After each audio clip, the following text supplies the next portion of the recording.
Assalamualaikum warahmatullahi wabarakatuh. Alhamdulillah sampai saat ini adik-adik sudah belajar banyak tentang matematika. Kita mulai dari awal dulu, kita belajar yang dasar sekali yaitu bilangan, kemudian kita belajar banyak hal tentang aljabar, kemudian belajar juga tentang himpunan dan sebagainya. Insya Allah adik-adik sudah mulai banyak eh, ilmu-ilmu dasar tentang matematik. Kita akan lanjutkan untuk membahas ilmu dasar lainnya di matematik, yaitu ilmu yang bernama geometri. Ilmu yang sangat tua di matematik karena banyak orang sudah memikirkan tentang materi ini, tentang topik ini sejak lama, yaitu ilmu tentang geometri. Ilmu geometri adalah ilmu yang membahas tentang objek-objek geometri seperti garis, kemudian bentuk-bentuk seperti segitiga, lingkaran, kubus, bola, pokoknya semua objek-objek yang memiliki bentuk atau yang memiliki kaitan antara panjang dan sudut itu dibahas oleh geometri.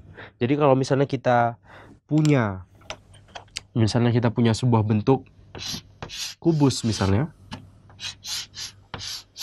kemudian kita bicara tentang berapa volumenya, kemudian apakah sudut antara misalnya sudut di titik ini yang dibentuk oleh dua garis ini itu adalah sudut siku-siku atau bukan. Itu adalah pertanyaan-pertanyaan yang dibahas di geometri.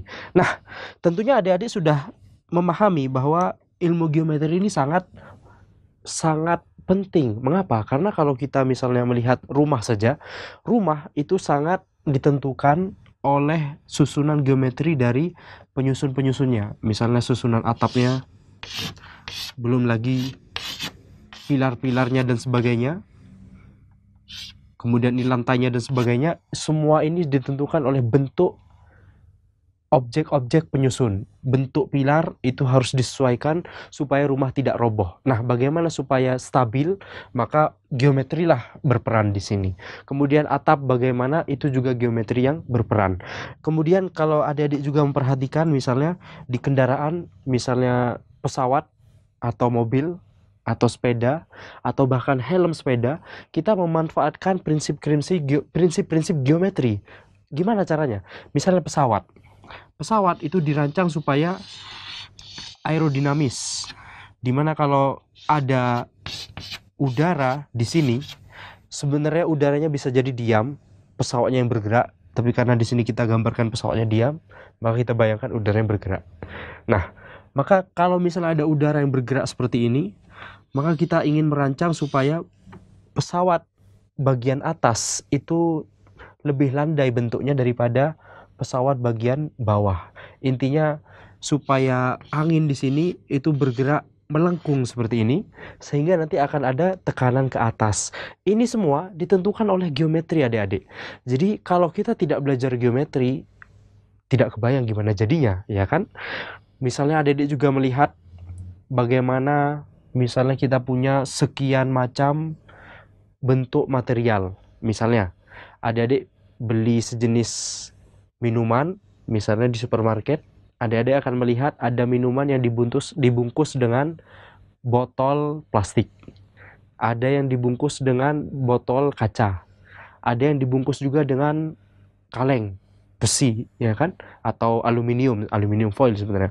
Ada juga yang dibungkus dengan misalnya ya kertas saja. Nah, itu ternyata yang membedakan antara bungkus-bungkus dari minuman tersebut itu nanti adik-adik kalau adik-adik perbesar materialnya pakai mikroskop dan sebagainya, maka kita akan melihat susunan atom-atomnya. Susunan atom-atom itu ada yang berbentuk seperti ini, ya kan? Kemudian ada yang berbentuk seperti ini, segi segi banyak seperti ini.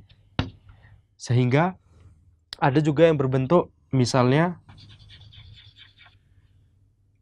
ini suatu atom, kemudian ini atom lain, kemudian ini suatu atom, ini atom lain, suatu atom lain. Nah, kemudian jarak antara ini bisa diubah-ubah. Ketika kita mengubah bentuk atau mengubah jenis atom, itu akan mengubah jenis materialnya. Jadi antara material yang kertas, antara material yang berbentuk plastik, ada material juga yang berbentuk aluminium, metal dan sebagainya, itu bisa jadi berbedanya adalah bisa jadi karena perbedaan bentuk atom-atom ini. Nah, di fisika adik-adik juga sudah belajar tentang atom-atom sedikit. Itu ternyata geometri dari atom-atom mempengaruhi bagaimana kita melihat materialnya secara skala besar seperti di hadapan kita. Oleh karena itu, geometri itu adalah ilmu di matematik yang sangat bermanfaat di kehidupan kita. Makanya Kak Andi ingin membahas tentang ilmu geometri dari awal ini.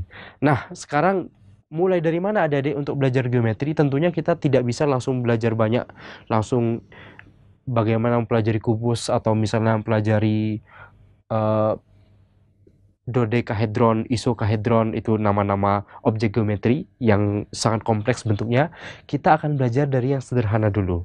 Kita akan belajar dari namanya konsep garis dan sudut. Insya Allah kita akan membahas lebih banyak tentang hal ini.